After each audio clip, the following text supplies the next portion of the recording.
Idol, ano ang first step para mag-workout? Ang first step para mag-workout is pumunta ka sa gym. Kasi karamihan na nagsasalita, nagko-comment, nagsasabi na mag-gym, hindi pumunta sa gym. Pagpunta mo sa gym, orasan mo yung sarili mo.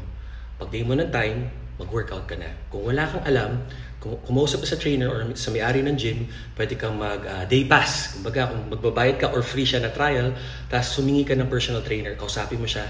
Maraming mga personal trainers dyan, kung may budget ka, mamili ka. Kung wala ka namang budget, mamili ka kasi right mo yun bilang client dahil baka mag-enroll ka, di ba? So, titignan mo kung sino yung pinakahiyang sa'yo, pinakamabait sa'yo, hindi ka naiilang naturuan or hawakan or pagsabihan. And then dun, magtanong ka and then bumalik ka the following day. And then kung natuto ka na, edi huwag mo nang kunin. Tapos mag-research ka na lang sa Google or sa mga YouTube. Kung may budget ka naman, edi may personal trainer ka. Talagang marami yung matututunan mo dyan. Kailangan pumunta ka sa gym at mag-workout ka. Saka mo na isipin yung iba. Kailangan Yes, pumunta sir. ka sa gym.